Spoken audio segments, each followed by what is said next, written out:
Welcome to the Tay Open Book, where Raj Shekhar opens his heart and mind on various aspects that concern us and the future. This blog, 10th in the series, The Inheritors, discusses future cities, where humanity's fate and quality of life will be sealed. There is a moment, just after sunset, in almost every major city in the world. The lights begin to come on. One by one, then all at once. From above, it looks beautiful. Ordered. Alive. Almost reassuring. But if you linger on that image for a few more seconds, a different thought begins to form. What you are looking at is not just a city. You are looking at a system under constant pressure. And that system is where the future of humanity is being decided. In the last episode, Blog 9, we explored water. Not as a resource we casually use, but as the invisible force that quietly determines where civilization can survive, and where it cannot. But water does not act alone. Its pressures become sharper, more dangerous, when they are concentrated. And there is only one place where everything is concentrated. In the cities. Today's question is simple. And unsettling? What happens when billions of people converge into systems that are already under stress? Let's begin with something we all sense, but rarely pause to think about. Cities are not just growing. They are accelerating. For thousands of years, human civilization spread outward, across forests, rivers, and plains. Today, it is folding inward. Compressing. Densifying? The world is becoming urban. The United Nations estimates that nearly 70% of humanity will soon live in cities. That is not a statistic. That is a transformation. It means that most of what defines our future, our economies, our lifestyles, our arts, our risks, will be shaped inside future cities. Cities are powerful. They create opportunity. They generate wealth. They connect people. As urban thinker Jane Jacobs once observed, cities thrive because of proximity. Ideas collide. Innovation happens. Growth becomes possible. That is why megacities are rising everywhere, from Asia to Africa to Latin America. But there is something we often ignore. Cities do not produce what they consume. They pull water from distant rivers, energy from faraway grids, food from remote agricultural systems, materials from across the planet. A city looks self-contained. But it is not. It is dependent. Deeply dependent. And that dependence creates an illusion. The illusion of stability. You wake up. The water runs. The lights turn on. Food is available. Transport works. It feels permanent. But as energy scholar Václav Smil reminds us, modern civilization is built on systems that must work perfectly, all the time.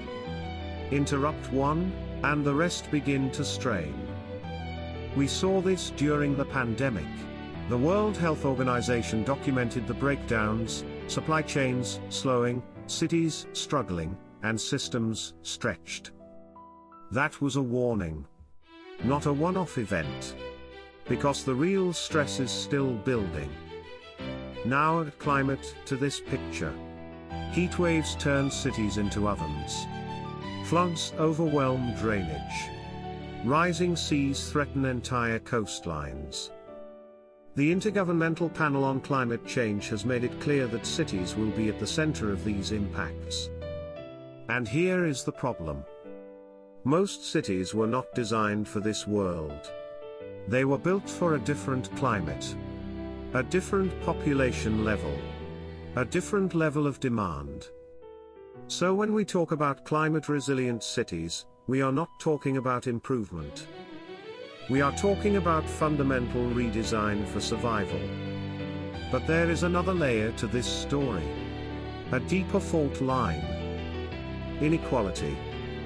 Walk through any major city and you will see it. In one direction, glass towers, controlled environments, predictable systems. In another, informal settlements, uncertain water supply, fragile livelihoods. How wealth concentrates. Cities are where that concentration of wealth becomes visible. And dangerous. Because a city is not just a place. It is a system.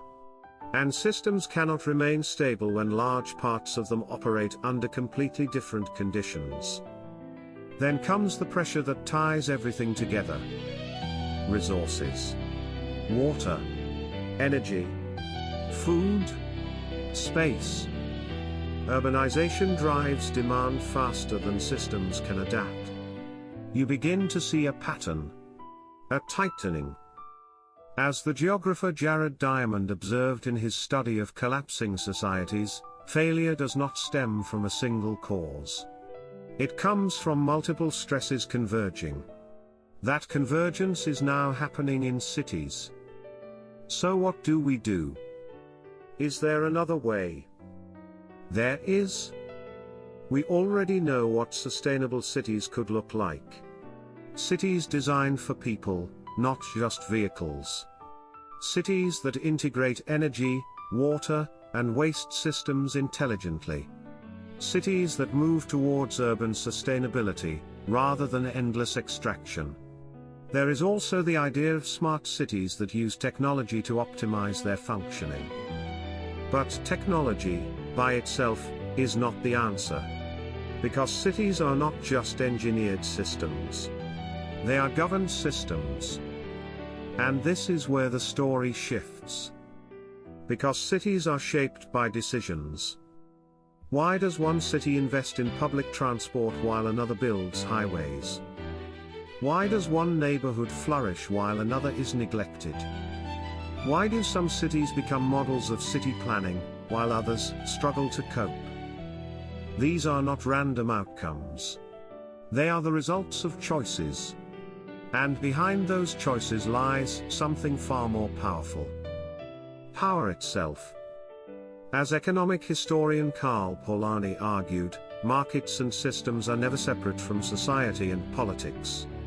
They are embedded within them. The same is true of cities. Which means this is not just a story about urbanization. It is a story about control. Let's pause for a moment. Because this is where everything we have discussed so far begins to connect. Water. Energy. Food. Climate. Cities. All of these are systems. But systems do not operate independently. They are shaped by institutions, by corporations, by governments, by networks of influence that most of us never see. So here is the real question. If cities are where the future of humanity is decided, who is actually making those decisions? That is where we go next. In the next blog we shall explore power, profit, and the planet, who really controls the global economy. Because once you begin to understand power, you begin to understand why the world looks the way it does. Until then, pause the next time you see a city at night. Look at the lights. And ask yourself, is this stability? Or is it a system holding itself together, moment by moment?